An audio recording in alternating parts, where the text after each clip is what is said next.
चलो ठीक है, चले आगे बढ़े। कहां तक हो गया था? उच्चारण स्थान के आधार पर व्यंजन हो गया था। चलो ध्यान देना मित्रों, कल की क्लास में हमने व्यंजनों को पढ़ना चाहा था। किनको पढ़ना चाहा था? व्यंजनों को। और व्यंजनों में हमने देखा था कि व्यंजन क्या होते हैं, किन्हें कहते हैं। तो वे वर्ण जो क्या होते हैं, स्वतंत्र रूप से नहीं बोले जाते, उन्हें क्या कहते हैं? व्यंजन कहते हैं। व्यंजनों की संख्या कितनी होती है? 33 होती है। और इन 33 व्यंजनों को कितने भागों में बांटा? 2 भागों में बांट दिया था, 2 प्रकार से पढ़ा था। एक तो कौन सा था? वर्गीय व्यंजन। पहले डायरेक्ट बताओ, पहले वर्गीय व्यंजन और दूसरा क्या था? अवर्गीय व्यंजन। वर्गीय व्यंजनों को क्या कहा जा रहा था? स्पर्श व्यंजन कहा जा रहा था। क्या कहा जा रहा था? स्पर्श व्यंजन। और इनकी संख्या कितनी थी हमारे पास में? 25, जो कहां से कहां तक थी? क से लेकर के म तक। उसी प्रकार अवर्गीय व्यंजन कितने थे? 8। और इनको कितने भागों में बांटा था? 2 भागों में। एक तो क्या था? अंतस्थ व्यंजन। क्या था? अंतस्थ व्यंजन। और दूसरा क्या था मित्रों? उष्मीय व्यंजन। कौन सा था? उष्मीय व्यंजन। इनकी संख्या कितनी थी? 4। कौन कौन से थे? य, र, ल, व। और उसमें की संख्या कितनी थी? 4। कौन कौन से थे? स, और स, और क्या था? यही पढ़ा। चलो अगली बात करते हैं, आगे की बात करें अपन, आगे बढ़े। तो आपने ये पढ़ने के बावजूद एक टॉपिक डाला था, व्यंजनों का वर्गीकरण। क्या डाला था? व्यंजनों का वर्गीकरण। और व्यंजनों का वर्गीकरण देखो क्या पढ़ा था आपने। टॉपिक आपने डाला व्यंजनों का वर्गीकरण। व्यंजनों का वर्गीकरण। और व्यंजनों के वर्गीकरण में आपने किया कितने प्रकार से? 2 प्रकार से। कितने प्रकार से किया मित्रों? 2 प्रकार से। एक नंबर था कौन सा? उच्चारण स्थान के आधार पर व्यंजन। उच्चारण स्थान के आधार पर क्या था? व्यंजन। और दूसरा क्या था? प्रयत्न के आधार पर व्यंजन। किसके आधार पर? प्रयत्न के आधार पर। देखो प्रयत्न के आधार पर व्यंजन पढ़ा। और उच्चारण स्थान के आधार पर व्यंजन कितने प्रकार के थे आपके पास में?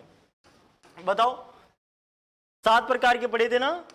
कंठ तालु मुर्दा, कंठ तालु मुर्दा, दंतोष्ठ, फिर क्या था? दंतोष्ठ और वर्तस्य। ठीक है। प्रयत्न के आधार पर व्यंजन कितने प्रकार के थे? 2 प्रकार के। एक तो कौन सा था? अभ्यंतर प्रयत्न, नहीं आभ्यंतर, या अभ्यंतर कह सकते हैं, आभ्यंतर प्रयत्न के आधार पर। और दूसरा कौन सा था? बाह्य प्रयत्न के आधार पर। बाह्य प्रयत्न के आधार पर। देखो ये बाह्य प्रयत्न के आधार पर है। तो एक तो अंदर से प्रयत्न, और एक कहां से प्रयत्न कर रहे हैं? बाहर से। आभ्यंतर प्रयत्न के आधार पर कितने प्रकार से पढ़ेंगे? 8 प्रकार से। बाह्य प्रयत्न के आधार पर कितने प्रकार से पढ़ेंगे? 2 प्रकार से। कितने प्रकार से? 2 प्रकार से। एक तो कौन सा होगा? प्राणवायु के आधार पर व्यंजन। किसके आधार पर? प्राणवायु के आधार पर। दूसरा कौन सा होगा? स्वर तंत्रियों में कंपन के आधार पर। स्वर तंत्रियों में कंपन के आधार पर जो व्यंजनों का वर्गीकरण करेंगे वो कितने प्रकार से करेंगे? 2 प्रकार से। एक तो क्या होगा? आघोष व्यंजन। और दूसरा क्या होगा? सघोष व्यंजन होगा मित्रों। यहां पर प्राणवायु के आधार पर भी कितने प्रकार के? 2 प्रकार के। एक तो क्या है? अल्प प्राण, और दूसरा क्या है? महाप्राण है। दूसरा क्या है? महाप्राण। चलो आपने ये तो पढ़ लिया है, ये तो पढ़ लिया है। अब दूसरा कौन सा आया? प्रयत्न के आधार पर। तो प्रयत्न के आधार पर सबसे पहले किसको पढ़े? आभ्यंतर प्रयत्न के आधार पर किसको पढ़े? व्यंजन को। तो टॉपिक अब डालेंगे आराम से, टॉपिक डालेंगे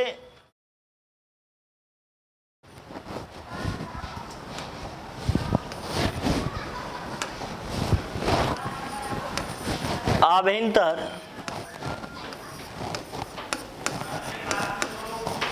प्रयत्न के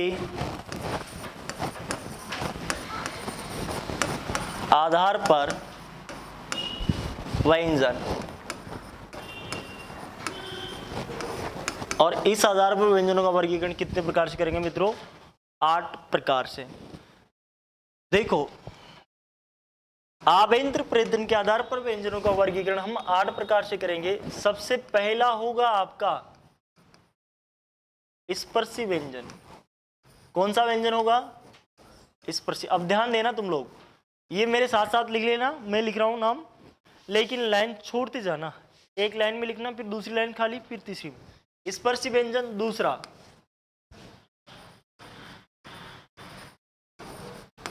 संघर्षी व्यंजन।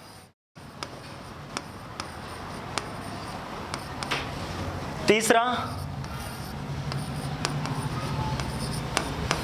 स्पर्श संघर्षी व्यंजन, स्पर्श संघर्षी व्यंजन।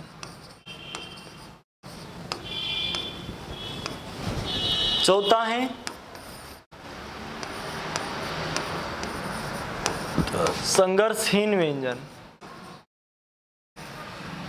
संघर्षहीन या इनको कहते हैं अर्धस्वर, या इनको कहते हैं सतत प्रवाही।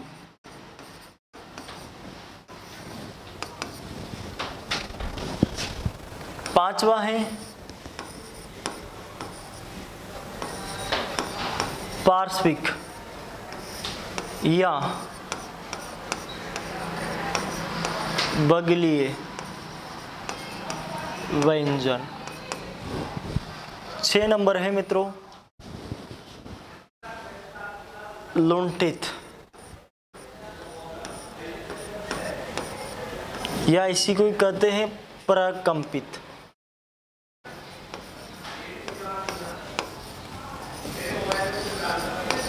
प्रकंपित व्यंजन।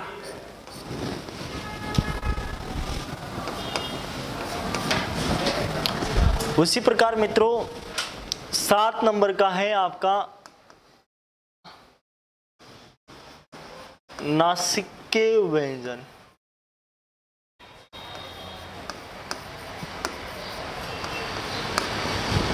8 नंबर का है आपका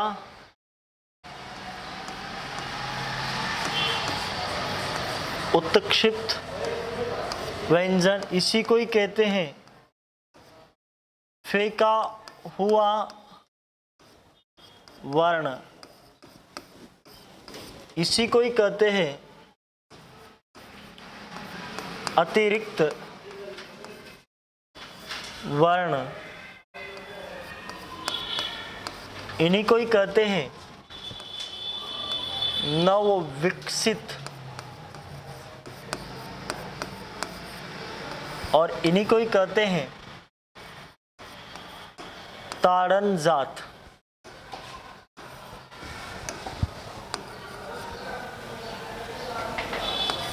ताड़न जात, इसी को ही कहते हैं मित्रों ताड़न जात।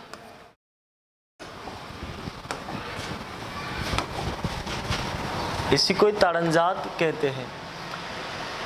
इस प्रकार से आपके जो व्यंजन होते हैं आभ्यंतर प्रयत्न के आधार पर वह 8 प्रकार के होते हैं।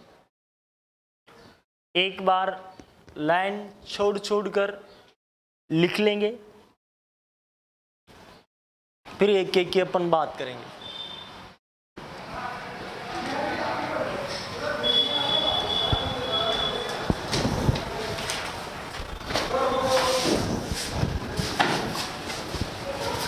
कहाँ थे तुम लोग? क्लास नीचे लेट छुड़ी, कोई बात नहीं, बैठो आराम से।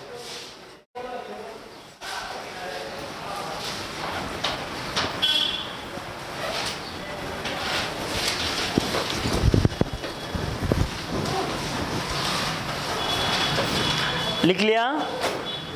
उतार लिया तुम लोगों ने? चलो तुम लोग बाद में उतारना, रुक जाओ, आराम से समझ लेते हैं। पहले सबसे पहले हमारे पास में नंबर 1 है क्या? स्पर्शी व्यंजन। देखो स्पर्शी का व्यंजन कौन कौन से हैं, क्या होता है स्पर्शी का मतलब? तो स्पर्श शब्द से ई प्रत्यय लगने पर शब्द क्या बना है? स्पर्शी। और स्पर्श का अर्थ क्या होता है? छूना। क्या होता है? छूना। छू कर मेरे दिल को, ऐसे गाना सुना है ना तुम लोगों ने? चलो स्पर्श का मतलब क्या होता है? छूना। जैसे मैं इसको छूं तो ये लाल लाल उगड़ेगा, खून निकल जाएगा इसको छूते पहले। छूना नहीं है इसे। तो किसी को भी चीज को आप हाथ से किसी को भी छूते हो तो वो क्या होता है? छूना।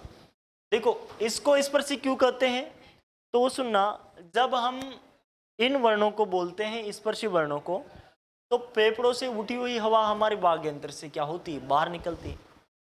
फेफड़ों से उठी हुई हवा हमारे वाग यंत्र से बाहर निकलती है, तो हमारे वाग यंत्र में लगे हुए अवयव को छूती हुई क्या होती है? बाहर निकलती है। है ना।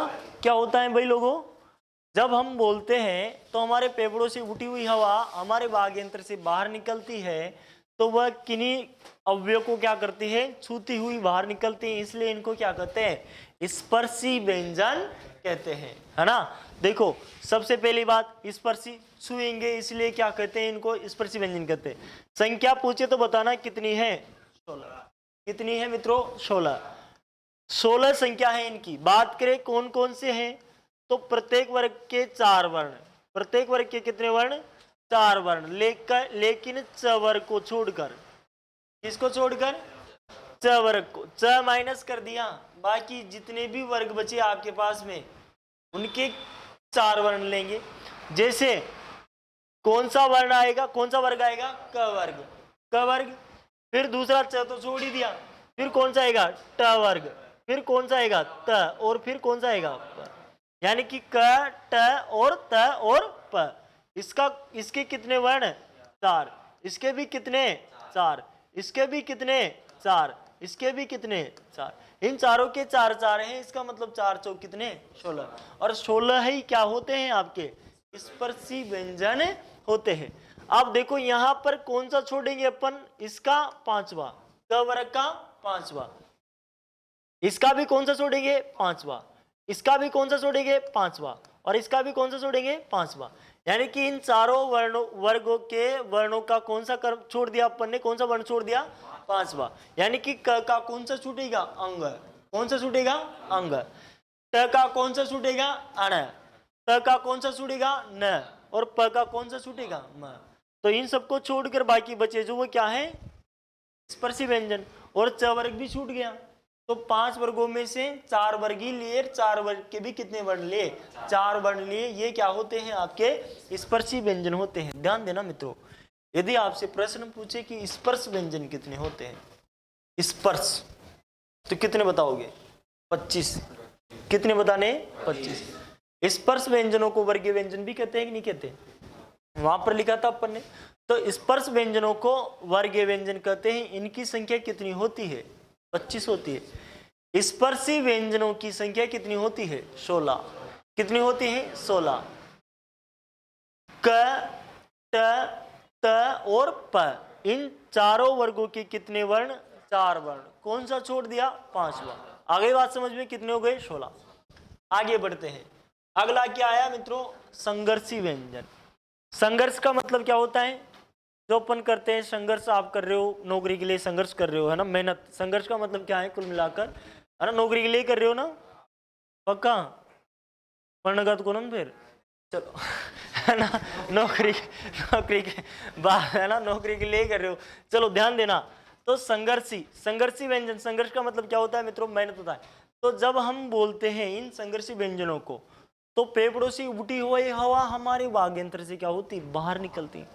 फेफड़ों से उठी हुई हवा हमारे वाग यंत्र से क्या होती है, बाहर निकलती है।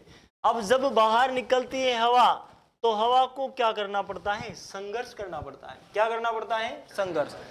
यहां से उठकर हवा इस वाग यंत्र से बाहर आ रही है, और बाहर आते समय 2 उच्चारण अव्यय क्या हो गए, निकट आ गए।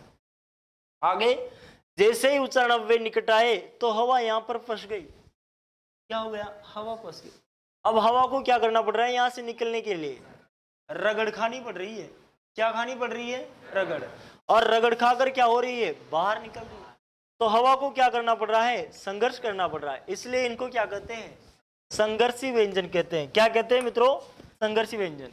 पूछे तो कौन कौन से, तो बताना, स और स और स और क्या होता है, ह। ये आपके क्या है मित्रों, संघर्षी व्यंजन है, 4 वर्ण। ध्यान देना, इन्हीं 4 वर्णों को उष्मीय व्यंजन भी कहते हैं। कहते हैं कि नहीं कहते।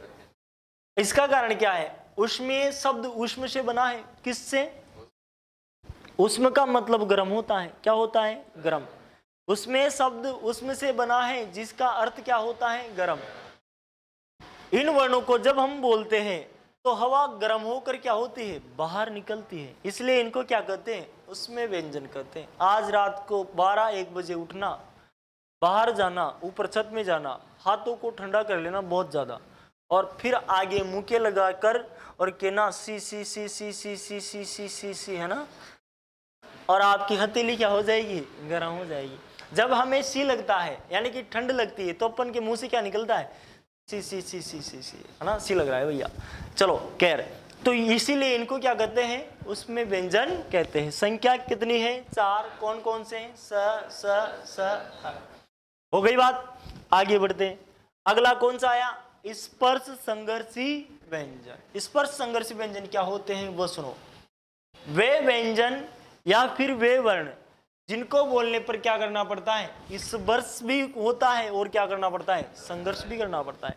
जिन व्यंजनों को बोलने पर स्पर्श भी हो और क्या हो, संघर्ष भी करना पड़े, वो क्या कहलाएंगे, स्पर्श संघर्षी कहलाएंगे। देखो स्पर्श संघर्षी में जो वर्ण आते हैं वो आते हैं च, छ, झ और क्या आता है, च, है ना, च, छ, झ, झ। मैंने कहा था ना च को छोड़ना है, ये च इसीलिए छोड़ा था क्योंकि यहां पर आना था। च वर्ग के चारों वर्ण च, छ, झ, झ किस में आते हैं, स्पर्श संघर्षी व्यंजनों में। आ गई बात समझ में। अब इसका कौन सा वर्ण बच गया, 5वां, और इन चारों का भी कौन सा बचा है, 5वां। वो 5वां आएगा किसमें, नासिक में, जो भी हो जाएंगे। तो टोटल कितने हो गए फिर, 25 हुए कि नहीं हुए, 16। तो ये 4 यहाँ पर आ गए और 5 यहाँ पर आएंगे, कितने हो गए टोटल, 25 हो गए। चलो ध्यान देना, संघर्षी व्यंजन कितने हैं आपके पास में, 4 हैं संघर्षी व्यंजन। इस पर संघर्षी कितने हैं, 4। कौन कौन से, च, छ, ज, झ।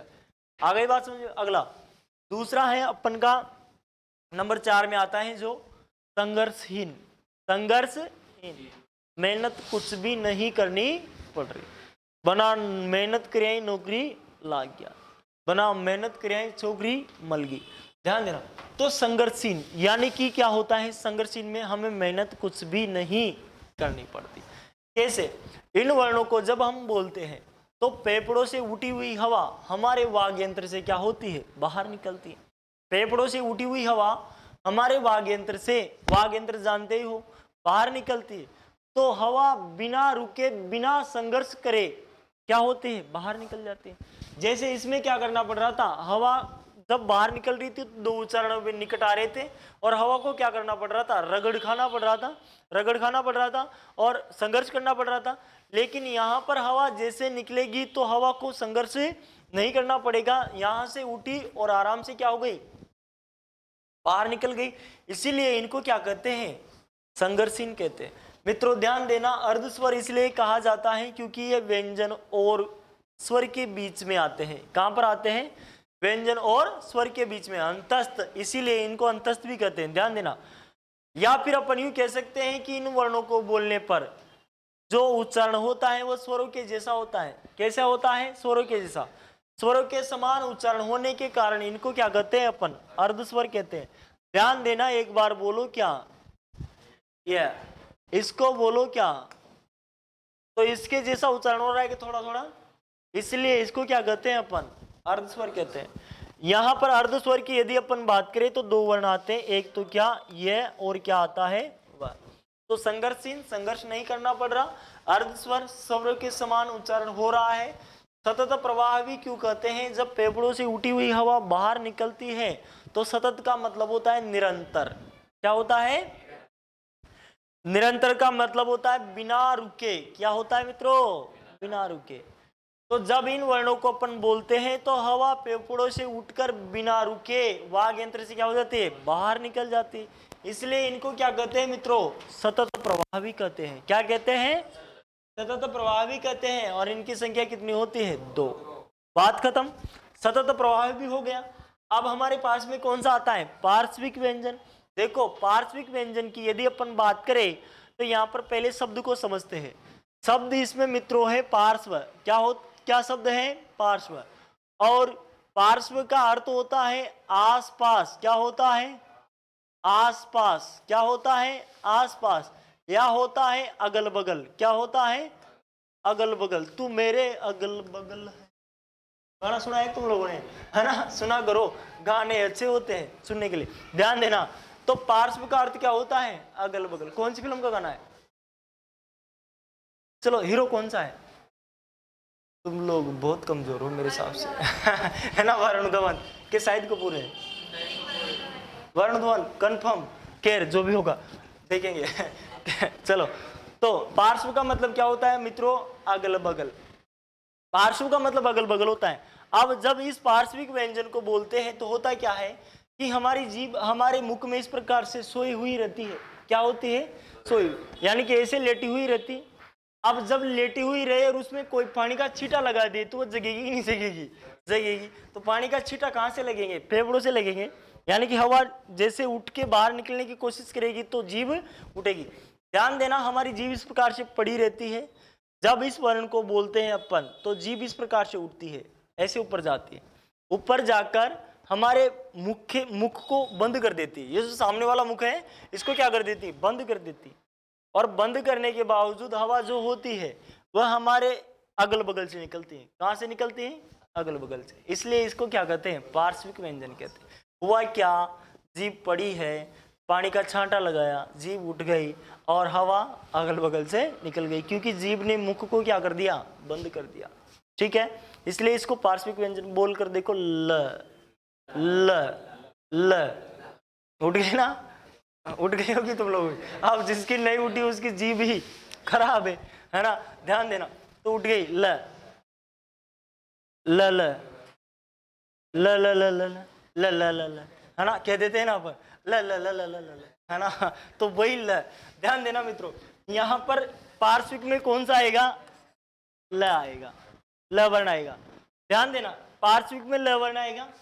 बगलीय व्यंजन, बगलीय क्यों कहते हैं? क्योंकि हवा क्या होती है? अगल बगल से निकलती है, इसलिए इसको क्या कहते हैं? बगलीय व्यंजन कहते हैं। वर्ण कितने हैं? एक ही है। कौन सा है? ल।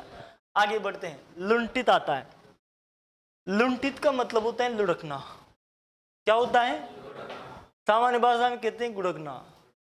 कुछ और गुड़क के देख पकड़ा, उठा उठा उठा, है ना, तो कहते हैं लुढ़कना होता है। ध्यान देना मित्रों, थोड़ा सा इस वर्ण को बोलने पर होता ऐसा है कि जब हम इसको बोलते हैं तो हमारी जीभ 2-3 बार लुढ़कने की कोशिश करती है। क्या करती है? हमें ऐसा लगता है कि हमारी जीभ लुढ़क रही हो, इस वर्ण को बोलने पर ऐसा लगता है। इसीलिए इसको क्या कहते हैं? लुंठित कहते हैं। दूसरा प्रकंपित इसलिए कहते हैं क्योंकि जब हम इस वर्ण को बोलते हैं तो हमारी जीभ 2-3 बार क्या करती है? कंपन करती है। 2-3 बार क्या करती है? कंपन करती है। इसलिए इसको क्या कहते हैं? प्रकंपित कहते हैं। और लुंठित क्यों कहते हैं? क्योंकि इसको बोलने पर जीभ क्या होती है? 2-3 बार लुढ़कती है या फिर लुढ़कती है, इस प्रकार से होता है। तो इसलिए इसको क्या कहते हैं? लुंठित या प्रकंपित। बोलो र र र र र र, है ना, अरे र र र। तो ये र जब बोलते हैं तो हमारी जीभ को 2-3 बार क्या करना पड़ता है मित्रों? कंपन करना पड़ता है। या फिर हमें लग रहा है कि हमारी जीभ जैसे क्या हो रही हो? बेलन की तरह। जैसे रोटी बनाते हैं उस समय बेलन फिरता है ना, तो इस प्रकार से बेलन आकार होकर क्या हो रही हो? लुढ़क रही हो, ऐसा हमें लगता है। तो ये आपका लुंठित या प्रकंपित वर्ण है, कौन सा? र। आगे आते हैं अपन नासिकीय व्यंजन में। नासिकीय व्यंजन वे व्यंजन होते हैं जिनको बोलने पर हवा का मुख्य अंश कहाँ से निकलता है? नाक से। हवा का मुख्य अंश कहाँ से निकलता है? नाक से। इसीलिए इन वर्णों को क्या कहते हैं? नासिकीय व्यंजन कहते हैं।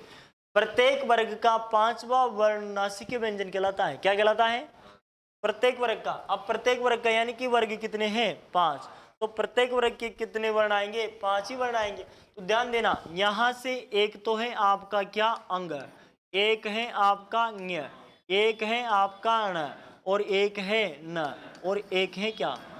तो कितने हो गए?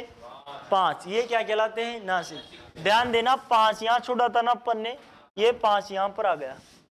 ये 4 यहां पर छोड़ा था ना अपन ने, ये च यहां पर छोड़ा था, ये च यहां पर आ गया।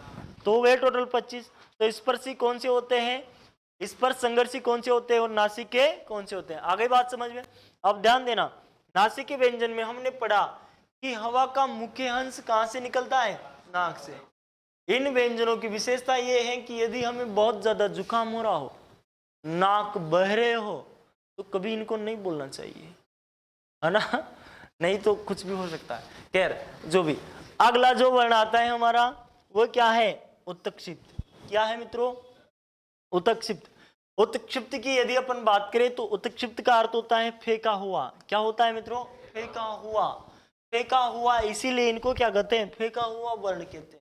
होता क्या है कि जब इन वर्णों को अपन बोलते हैं तो हमारी जीभ नीचे से उठकर मुर्दा को टच करती है। कहाँ पर टच करती है, मुर्दा को, हमारे दांतों के पीछे जाती है और झटके से नीचे गिरती है। क्या होती है, झटके से नीचे गिरती है, अर्थात ये हमारी जीभ को क्या कर देते हैं, फेंक देते हैं, हमारी जीभ को क्या कर देते हैं, फेंक देते हैं। इसलिए इनको क्या कहते हैं, उत्क्षिप्त व्यंजन कहते हैं। मैंने कहा, क्या कहा मित्रों, कि इन वर्णों को बोलने पर जीवा ऊपर उठती है और झटके से क्या हो जाती है, नीचे गिर जाती है, अर्थात ये जीवा को क्या कर देते हैं, फेंक देते हैं। इसलिए इनको क्या कहते हैं, उत्क्षिप्त या फेंका हुआ वर्ण कहते हैं।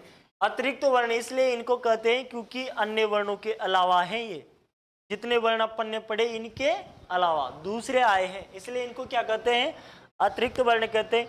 हिंदी भाषा में नए नए आए हैं, नए नए विकसित हुए हैं, इसलिए इनको क्या कहते हैं, नव विकसित वर्ण कहते हैं। मित्रों ध्यान देना, इनको ताड़न जाति इसलिए कहा जाता है क्योंकि ये हमारी जीभ को क्या कर देते हैं, ताड़ देते हैं। क्या कर देते हैं, ताड़ देते हैं। जब इनको बोलते हैं तो हमारी जीभ को नीचे गिरा देते हैं, झटके से अलग कर देते हैं, इसलिए इनको क्या कहते हैं, ताड़नजात व्यंजन कहते हैं, ताड़नजात वर्ण कहते हैं। बात करें इनकी संख्या की तो होते कौन से, तो मित्रों एक तो होता है यहाँ पर अड़, क्या होता है, अड़ अड़, है ना। इनके नीचे क्या आती है मित्रों, बिंदी, इनके नीचे क्या आती है, बिंदी। और ध्यान देना, इनको क्या बोलते हैं, अड़ अड़, क्या बोलते हैं, अड़ अड़। ध्यान देना, इसको क्या बोलेंगे, ड, और इसको क्या बोलेंगे, ढ, इसको क्या बोलेंगे, अड़ अड़। जैसे यहां पर बोलो क्या, डोल, शब्द क्या बोलो, डोल, जोड़ दे सुडोल, है ना। जैसे यहां पर बोलो डर, क्या बोलो, डर, लेकिन यहां पर बोलो सड़क, सड़क, निकल रहा है ना, तो अड़ की ध्वनि निकल रही है कि नहीं निकल रही, तो यहाँ पर बिंदी लग रही है नीचे, इसलिए अड़ की ध्वनि निकल रही है। ये क्या है, उत्क्षिप्त व्यंजन है। इस प्रकार से हमारे पास में जो आभ्यंतर प्रयत्न के आधार पर व्यंजनों का वर्गीकरण है 8 प्रकार का, वो कंप्लीट होता है। पहला कौन सा है, स्पर्शी, दूसरा संघर्षी व्यंजन, तीसरा स्पर्श संघर्षी, संघर्षीन, पार्श्विक, लुंठित, नासिके और उत्क्षिप्त। समझ में आया कि नहीं आया, आ गया पूरा पूरा। चलो ध्यान दो, उतारो पहले इनको, फिर ध्यान देना, या फिर आगे बढ़ जाए, बाद में उतार लोगे, बाद में उतार लोगे। चलो आगे बढ़ते हैं, ये यहीं रहेगा, अपन वापस बैक कर लेंगे इसको। आगे आ गए अपन। अब देखो यहां पर आभ्यंतर प्रयत्न के आधार पर व्यंजनों का वर्गीकरण हमारा पूरा हो जाता है। अब जैसे आभ्यंतर प्रयत्न के आधार पर व्यंजनों का वर्गीकरण पूरा होता है तो आगे बढ़ते हैं अपन, और आगे बढ़कर बात करते हैं बाह्य प्रयत्न। अपन जो पढ़ रहे हैं वो किसके आधार पर पढ़ रहे हैं, चलो बताओ मुझे, प्रयत्न के आधार पर। प्रयत्न के आधार पर कितने प्रकार के होते हैं, एक तो आभ्यंतर और दूसरा बाह्य।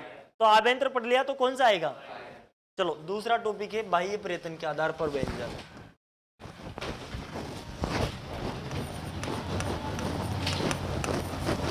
बाह्य प्रयत्न के आधार पर व्यंजन, बाह्य प्रयत्न के आधार पर व्यंजन। और मित्रों इस आधार पर व्यंजन कितने प्रकार के होते हैं, 2 प्रकार के। कितने प्रकार के होते हैं, 2 प्रकार के। एक तो कौन सा होता है, प्राणवायु के आधार पर होता है ना। एक तो कौन सा होता है मित्रों, प्राणवायु के आधार पर, प्राणवायु के आधार पर। और दूसरा कौन सा होता है, स्वर तंत्रियों में कंपन के आधार पर।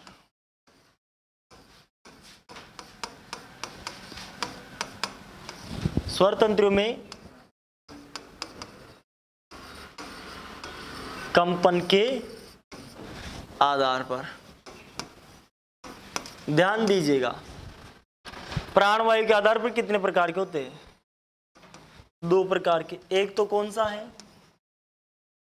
अल्प प्राण व्यंजन, और दूसरा कौन सा है, महाप्राण व्यंजन।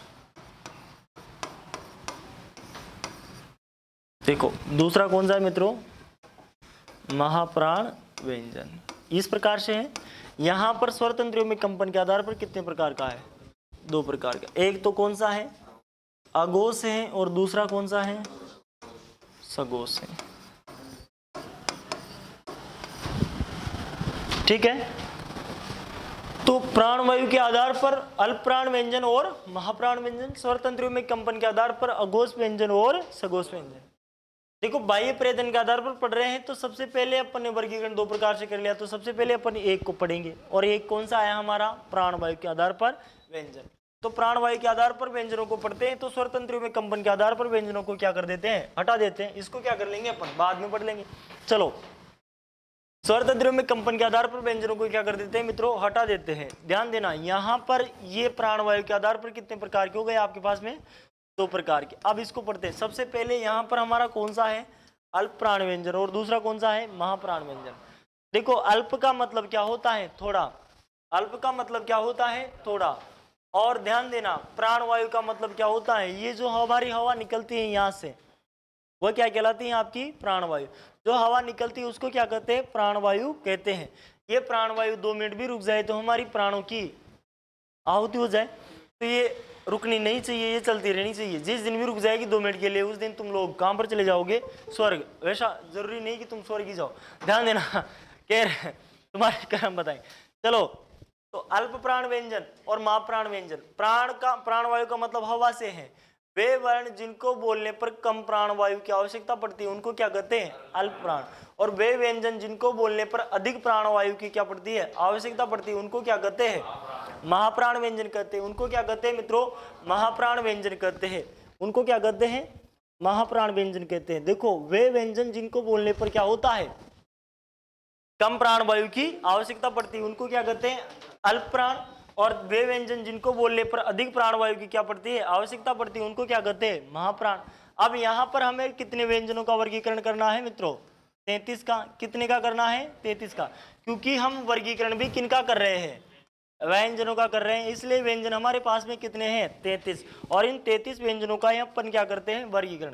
ध्यान देना, इन 33 व्यंजनों की यदि अपन बात करें तो इनको कितने भागों में बांटा था, 2 भागों में बांटा था प्रारंभ में। एक तो कौन सा था, स्पर्शी व्यंजन थे, स्पर्श व्यंजन थे, और दूसरा कौन सा था, अवर्गीय व्यंजन थे। कौन सा था, अब स्पर्शी व्यंजनों की संख्या कितनी थी मित्रों, 25, और अवर्गीय व्यंजनों की संख्या 8 थी।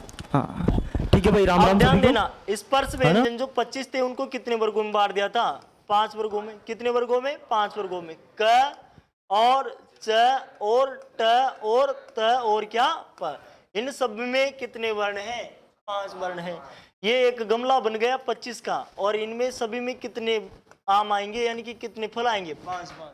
ठीक है, तो इसमें भी 5, इसमें 5। अब इसमें से एक गमले में से एक फल को उठाकर यहाँ पर लिख दो, यानी कि त को यहाँ पर लिख दिया अपन ने, त, थ, ध और ध और क्या न। ठीक है, लिख दिया। ये अपन ने हिंदी वर्णमाला के अनुसार लिखा है। अगर मान लो आप इसे अंग्रेजी वर्णमाला के अनुसार लिखना चाहो, इन्हीं 5 वर्णों को, तो क्या लिखोगे, त को क्या लिखोगे बताओ, टी लिखोगे, सिंपल सी बात, क्या लिखोगे, टी। और थ को क्या लिखोगे, टी एच। द को क्या लिखोगे, डी। और इसको क्या लिखोगे, डी एच। और इसको क्या लिखोगे मित्रों, ठीक है। अब ये त वर्ग का कौन सा वर्ण है, दूसरा। ये कौन सा है, तीसरा। ये कौन सा है, पहला। ये कौन सा है, तीसरा। ये कौन सा है, पांचवा। एक बात बताओ मुझे, 2 वर्ण कहाँ कहाँ पर आ रहे हैं, त वर्ग के दूसरे में और त वर्ग के चौथे में। और एक वर्ण अंग्रेजी का कहाँ कहाँ पर आ रहा है, त, द और न में, यानी कि 1 3 5 में आ रहा है। अब मुझे बताओ, 2 वर्णों को बोलने पर हवा ज्यादा निकलेगी कि एक वर्ण को बोलने पर हवा ज्यादा निकलेगी, 2 वर्णों को बोलने पर हवा ज्यादा निकलेगी। तो यहाँ पर 2 वर्ण कहाँ कहाँ आ रहे हैं, एक तो यहाँ पर आ रहा है और एक यहाँ पर आ रहा है। तो ये त वर्ग का कौन सा वर्ण है, दूसरा, और ये तीसरा है। इसका मतलब, सॉरी तीसरा नहीं, चौथा। ये दूसरा है और ये चौथा है। इसका मतलब ये है कि यदि मैं कह दूं कि प्रत्येक वर्ग का दूसरा चौथा वर्ण क्या होते हैं, महाप्राण होते हैं। प्रत्येक वर्ग का दूसरा चौथा, तो यहां पर लिख दूं, मैं कह दूं कि प्रत्येक वर्ग का दूसरा और चौथा वर्ण क्या होता है, महाप्राण। अब बच गए कौन कौन, प्रत्येक वर्ग का पहला, तीसरा, पांचवा वर्ण क्या होते हैं मित्रों। तो हमने कितने व्यंजनों का वर्गीकरण कर लिया है, 25 का कर लिया है। अब आपसे पूछ लिया जाए कि बताओ, ज अल्प प्राण है कि महाप्राण है, अल्प प्राण है, च छ ज। आपसे पूछ लिया जाए ड अल्प प्राण है कि महाप्राण है, टमाटर ठेला डमरू, क्या हो जाएगा तीसरा, यानी कि क्या हो गया अल्प प्राण। जैसे आपसे पूछ लिया जाए कि म अल्प प्राण है कि महाप्राण है, अल्प प्राण है 5 बार है, उसी प्रकार आपसे पूछ लिया जाए कि घ अल्प प्राण है कि महाप्राण है, महाप्राण है। तो समझ में आ गई बात। अब ध्यान देना, यहां से अब हमारे पास में कितने वर्ण बच गए मित्रों, 8 बच गए। ये 8 इस प्रकार से, एक तो उसमें है और एक क्या है अंतस्थ, एक तो क्या है अंतस्थ और दूसरे क्या है उसमें। ध्यान देना, अंतस्थ की यदि अपन बात करें तो कौन कौन से हैं, य र ल और व। उसमें कौन कौन से हैं, स और क्या है मित्रों ह, यही है। तो य र ल व और स ह। अब यहां से बोलकर देखेंगे तो आसानी से आपको पता लग जाएगा कि किन वर्णों को बोलने पर हवा ज्यादा निकलती है। देखो जैसे बोलो स ह, बोलो स ह, ठीक है। उसी प्रकार बोलो ये र ल व, बोलो ये र ल व। और क्या बोला स ह। हवा किसमें ज्यादा निकल रही है, सिंपल सी बात हमें नजर आ रहा है, हमें पता लग रहा है। तो यहां पर जो हवा ज्यादा निकल रही है वो क्या कहलाएंगे, महाप्राण कहलाएंगे। जिसमें हवा ज्यादा निकलेगी वो क्या कहलाएंगे, महाप्राण। यानी कि स ह क्या कहलाते हैं। और यहां पर इनको क्या कह देंगे अपन, उसमें कह देंगे, कहेंगे कि नहीं कहेंगे, उसमें कह देंगे। ध्यान देना, यहां पर कौन आएगा मित्रों, ये र ल व, कौन आएगा, ये र ल और व, इनको क्या कहते हैं अंतस्थ। यानी कि सभी अंतस्थ व्यंजन क्या होते हैं अल्प प्राण, और सभी उसमें व्यंजन क्या होते हैं महाप्राण।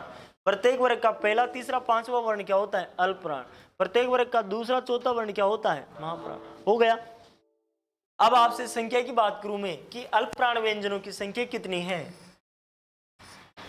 बताओ अल्प प्राण व्यंजनों की संख्या कितनी है, 19 हो गई ना भाई। प्रत्येक वर्ग का पहला तीसरा पांचवा वर्ग कितने हैं 5, और प्रत्येक वर्ग का पहला तीसरा पांचवा आ रहा है, इसका मतलब 5 दिया, हो गया 15, और 4 कितने 19। तो टोटल अल्प प्राण व्यंजन कितने हैं 19, और बच गए कितने 14 है। तो ये किस में चले जाएंगे मित्रों, महाप्राण में। तो महाप्राण व्यंजनों की संख्या 14 होती है, अल्प प्राण व्यंजनों की संख्या कितनी होती है 19 होती है। तो ये आपके किसके आधार पर थे, प्राण वायु के आधार पर व्यंजन। ध्यान देना, बाह्य प्रयत्न के आधार पर व्यंजनों का वर्गीकरण कितने प्रकार से क्या था, 2 प्रकार से, एक तो प्राण वायु के आधार पर और दूसरा स्वर तंत्रियों में कंपन के आधार पर। तो दूसरे को पढ़ लेते हैं अब, है ना। तो स्वर तंत्रियों में कंपन के आधार पर, देखो स्वर तंत्रियों में कंपन के आधार पर यदि व्यंजनों का वर्गीकरण अपन करते हैं तो यहाँ पर स्वर तंत्रियों में कंपन के आधार पर व्यंजनों का वर्गीकरण कितने प्रकार से करते हैं मित्रों, 2 प्रकार से। यहाँ पर पहले टॉपिक डालते हैं अपन स्वर तंत्रियों में कंपन के आधार पर। देखो स्वर तंत्रियों में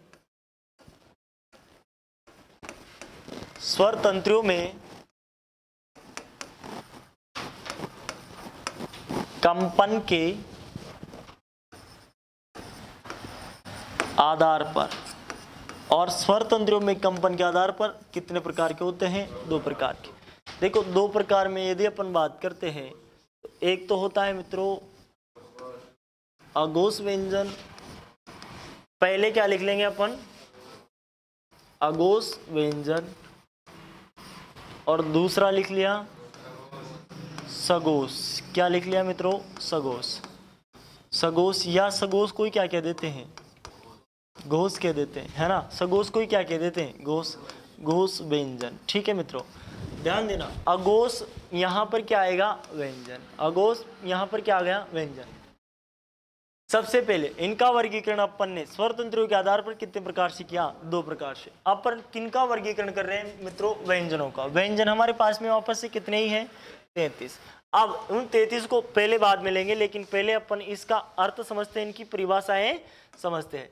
तो परिभाषाओं की यदि बात करें तो यहाँ पर शब्द है मित्रों घोष, शब्द क्या है घोष। और इस शब्द की बात करें अपन तो इसका अर्थ होता है गूंज। क्या होता है मित्रों, गूंज, या फिर होता है नाद। क्या होता है नाद, या फिर होता है कंपन। क्या होता है कंपन, नाद या गूंज या क्या होता है कंपन होता है। जब हम रसोई में होते हैं, अधिकतर महिलाएं, तो महिलाएं जब रसोई में होती हैं तो उनके हाथ से कभी न कभी एक कोई पात्र छूट जाता है, यानी कि थाली छूट जाती है और वह नीचे गिर जाती है। जब नीचे गिरती है तो बहुत देर तक थाली क्या करती रहती है, हिलती रहती है, और उसमें से क्या निकलता आता है, अब उसमें की आवाज आती रहती है, कंपन होता रहता है, तो वही क्या है, कंपन। उसी प्रकार का कंपन हमारी कहाँ पर होता है, स्वर तंत्रियों में होता है।